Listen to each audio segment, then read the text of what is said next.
दिल्लीत खासदार पप्पू यादव यांच्या पत्रकार परिषदेदरम्यान गोंधळ, आपल्याला मारण्याचा कट होता, पप्पू यादव यांचा आरोप.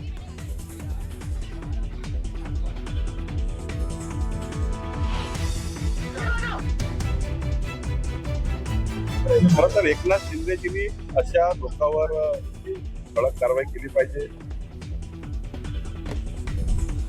शिवसेना नेते आणि दिपके कुटुंबियांच्या भेटीवरून चंद्रशेखर बावनकुळे नाराज.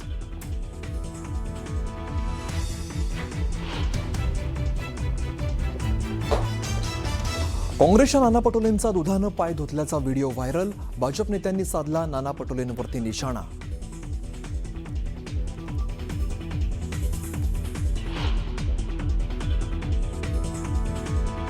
जसा समृद्धी हायवेवर एक्झिट असतो तसा माझ्याही राजकारणात वेळोवेळी एक्झिट असेल. राजकारणातून एक्झिटबाबत पंकजा मुंडेंचं विधान, पंकजा मुंडेंच्या वक्तव्यानंतर चर्चांना उधाण.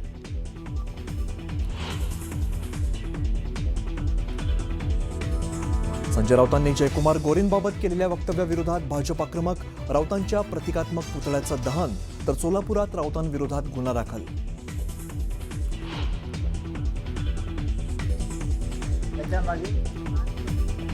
शिंदेंच्या हाती सिद्धिविनायकाच्या चाव्या गेल्यापासून चोरीचं प्रमाण वाढलं, दानचोरीवरून संजय राऊतांचा सदा सरवणकर यांच्यावरती हल्लाबोल.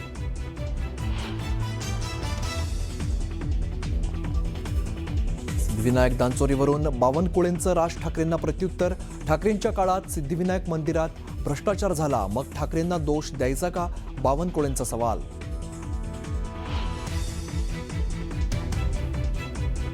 आषाढी यात्रेत 5,500 बसेसद्वारे 9 लाख भाविकांनी केला एसटीमधून प्रवास, एसटी महामंडळाला मिळालं 41 कोटी 18 लाख रुपयांपेक्षा अधिकचं उत्पन्न.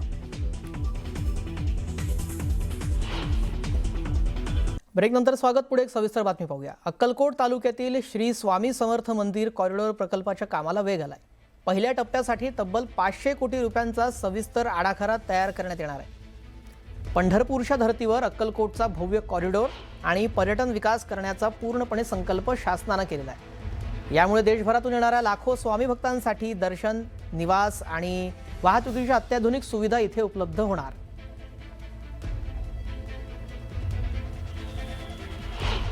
विकास आराखड्यासाठी काल 500 कोटीची निधीची तरतूद करण्यात आली. आम्हाला नगरपालिका प्रशासनाला सूचना देण्यात आलेल्या आहेत की विकास आराखडा तयार करून द्या लवकरात लवकर.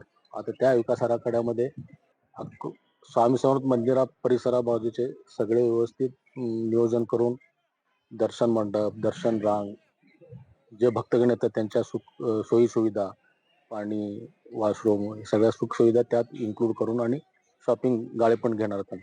त्या सगळ्यांचा आराखडा तयार करून प्रशासन आराखडा तयार करून वर आम्ही मंत्रालयाला पाठवणार आहोत. की लाखो भक्तांचं श्रद्धास्थान असलेलं श्री स्वामी समर्थांचं अक्कलकोट हे स्थान आहे आणि या स्थानाचं चेहरा मोहरा बदलण्याचं महाराष्ट्र शासनाने ठरवलेलं आहे. आणि महाराष्ट्र शासनाने जसं पंढरपूरचा विकास केला त्याच धर्तीवर या अक्कलकोटचा विकास व्हावा किंवा कॉरिडॉर व्हावं असं फार वर्षापासूनची इच्छा सर्व अक्कलकोटकरांची होती. आणि तशी आमची देखील विश्वस्त मंडळ असेल, सर्व कर्मचारी, सेवेकरी, पुजारी मंडळ असेल, यांची सगळ्यांचीच इच्छा होती. माननीय सचिनदादा कल्याण शेट्टी साहेब जे विद्यमान आमदार साहेब आहेत त्यांनी पाठपुरावा करून माननीय देवेंद्रजी फडणवीस साहेबांना पाठपुरावा करून या ठिकाणी 500 ते 700 कोटीचा विकास आराखडा पुन्हा ते देणार आहेत. मागच्या 2.5 वर्षांमध्ये माननीय तत्कालीन उपमुख्यमंत्री आणि आत्ताचे मुख्यमंत्री देवेंद्रजी फडणवीस साहेब असतील, त्यावेळेचे मुख्यमंत्री खडसे साहेब, एकनाथराव शिंदे साहेब असतील, त्या दोघांशी वारंवार पाठपुरावा करून यापूर्वीच 369 कोटीचा आराखडा पूर्ण केला होता आणि बहुतांशी त्यातले कामं आता संपत पण आलेले आहेत. पण खूप मोठ्या प्रमाणात अजून निधीची गरज होती. लँड ॲक्विजिशन होणार आहे.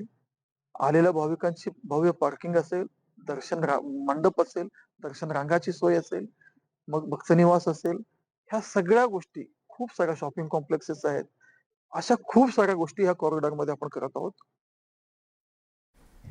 यानंतर पुढची बातमी बघूया. शिर्डीतील साईबाबांच्या मंदिर परिसरात आता श्रीकृष्ण आणि राम मंदिर उभारलं जाणार आहे. साईबाबा हयात असताना नागपूरमधील भक्त नानासाहेब बुट्टी यांनी मंदिर बांधण्याचा निर्णय घेतला होता. त्यानुसार मंदिर तयारही झालं. मात्र साईबाबांच्या महानिर्वाणानंतर त्या मंदिरामध्ये आज असलेली साईबाबांची समाधी बांधण्यात आली. तेव्हापासून मंदिरासाठी आणलेल्या मूर्ती आजही संग्रहालयात ठेवण्यात आलेल्या आहेत. साई भक्तांच्या मागणीनंतर अनेक दशकांची प्रतीक्षा आज संपणार आहे. आता लवकरच साई मंदिर परिसरातील लेंडी बागेमध्ये श्रीराम आणि श्रीकृष्ण मंदिर उभारलं जाणार आहे.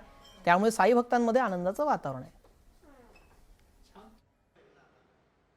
लेंडी बाग जी आहे, जी ज्या ठिकाणी बाबा नेहमी यायचे, त्या ठिकाणी त्यांनी बाग फुलवलेली होती. त्या ठिकाणीची जी विहीर जी आहे, आड जो आहे, तिथून स्वतः पाणी काढून त्या बगीचेला दिले होते. असे एक पवित्र लेंडी बागेमध्ये जी आहेत ही दोन्ही मंदिरं जी आहेत, श्रीकृष्ण भगवान मंदिर आणि प्रभू श्रीरामचंद्राचं मंदिर जे आहे ते लेंडी बागेमध्ये होणार आहे.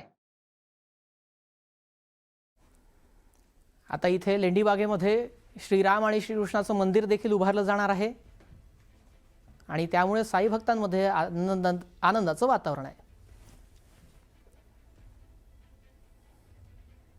यानंतर पुढची बातमी पाहूया. भारतीय रेल्वेने आरोग्य सेवेच्या क्षेत्रामध्ये एक ऐतिहासिक कामगिरी करत प्रथमच वंदे भारत एक्सप्रेसच्या माध्यमातून जिवंत हृदय सुरक्षितपणे वाहून नेण्याची एक यशस्वी कामगिरी करून दाखवली आहे. सुरत येथून अहमदाबादपर्यंत ट्रेन क्रमांक 20901 मुंबई सेंट्रल गांधीनगर कॅपिटल वंदे भारत एक्सप्रेसद्वारे हे हृदय सुरक्षितरित्या आणि वेळेत पोहोचवण्यात आलं. हृदयाचे प्रत्यारोपण UN Mehta institute of cardiology and research centre Ahmedabad येथे करण्यात आलं. ही अत्यंत संवेदनशील आणि वेळेच्या दृष्टीने महत्त्वाची जीवनरक्षक मोहीम भारतीय रेल्वे, गुजरात राज्य पोलीस आणि रेल्वे सुरक्षा बल आणि वैद्यकीय पथकांमधील उत्कृष्ट समन्वयाचं उत्तम उदाहरण ठरली.